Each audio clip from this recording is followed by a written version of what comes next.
Okay, so in this lecture we're going to expand what we've done in 1D ODEs to look at beams.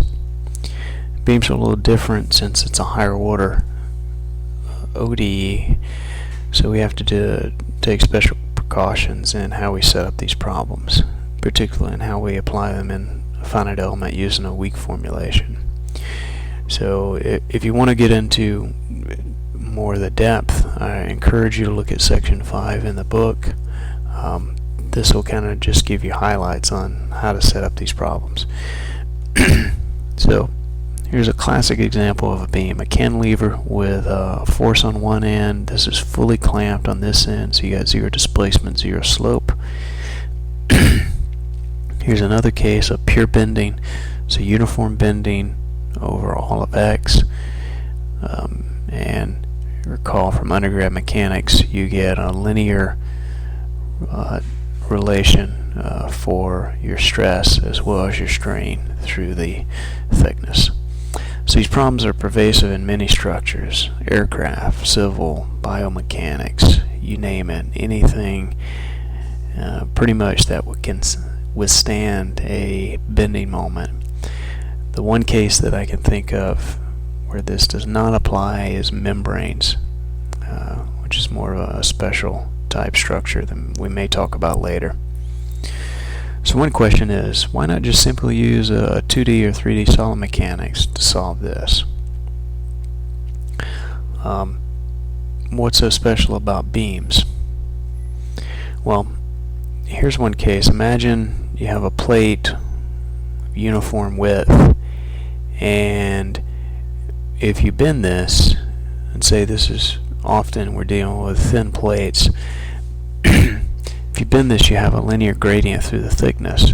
So you need to have a number of elements through the thickness so you can pick up these gradients. Okay. So let's say you have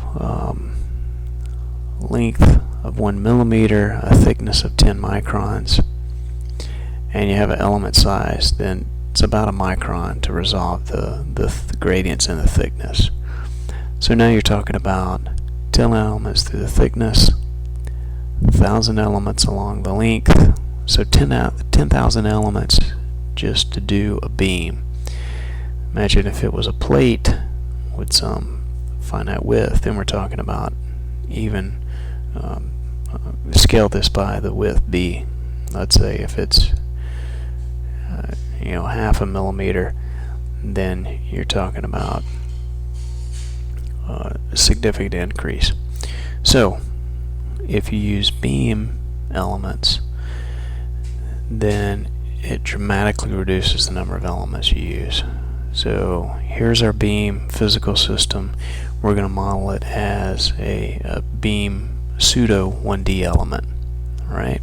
So just like before, you have these nodes, and they're discretized over these finite beam or beam element lengths. These happen to carry not only displacements but also slopes at every point. So that's the key difference between this and the second order ODs we've talked about before. So here's the classic equation for beams. You have some distributed transverse load. This is a foundation modulus proportional to the displacement, transverse displacement. In the vertical direction, you've got a modulus, moment of inertia, and this is your transverse displacement. Okay, so schematically we have this type structure, and recall you have a moment on both sides of the element. You have shear and some distributed shear force. So we have to balance our forces and moments. Remember from undergrad mechanics, when you do that, you get an equation for the shear force. You also get an equation that says my shear force proportional or equal to the gradient of the moment. And there's a similar equation for shear, well, given here. So combining these equations, what you find is your moment is proportional to the second derivative of displacement. Putting these equations together, here is the ODE that we have to solve. So remember, before we just have a second order ODE on the independent variable. Here now is fourth order. So this gets operated here, and you have this fourth order operation on transverse displacement. So we want to talk about how do we put this into a weak form. Alright? So again, we're going to take the ODE, put it inside an integral, and we want to set this equal to 0. So we're going to say integrate over some element, single element, times our weight function. So I'm defining nu as my weight function, and we're going to do something very similar to before. We're going to apply the product rule, do integration by parts, except we're going to do it twice.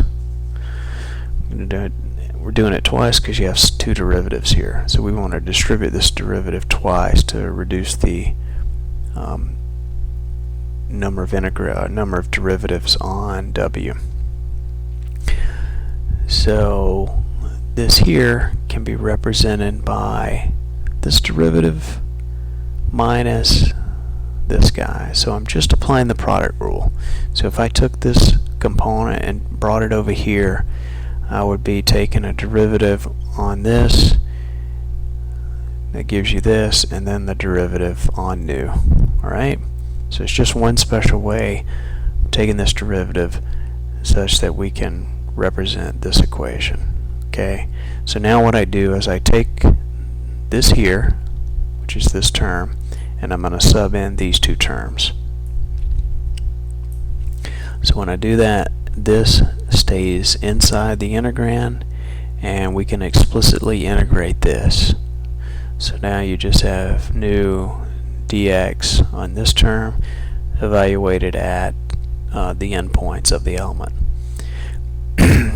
Alright, now we're going to do product rule and integration by part one more time on this term.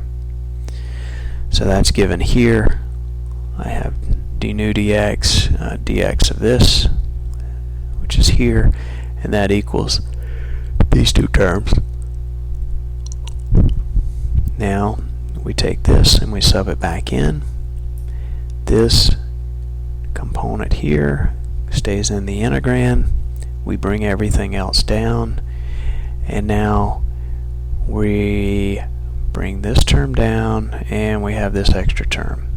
So that is explicit integration of this at the endpoints. So this is the final form. This is your final form for the weak formulation for a beam element. Alright, so notice at these endpoints you have boundary conditions. You gotta figure out how to deal with these. So since we did integration by part twice, we have two sets of natural boundary conditions. One is the shear and one is the moment. So remember, you can measure this externally, right?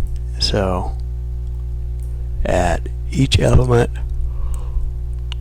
remember we have two elements.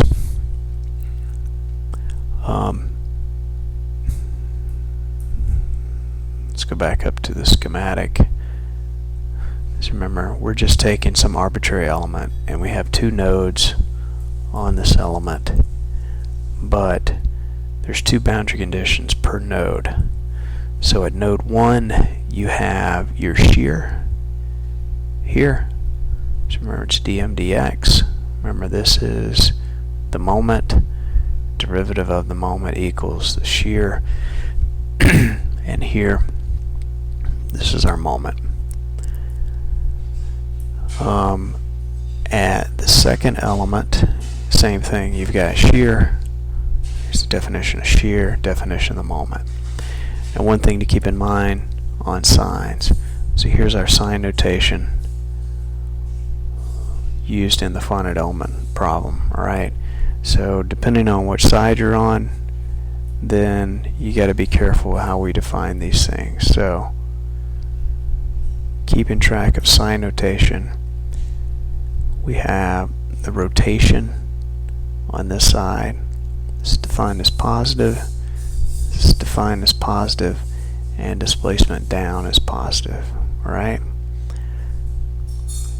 and here's the corresponding natural boundary conditions. So your moment is defined positive here, so you got to be careful on how you define this as being positive or negative.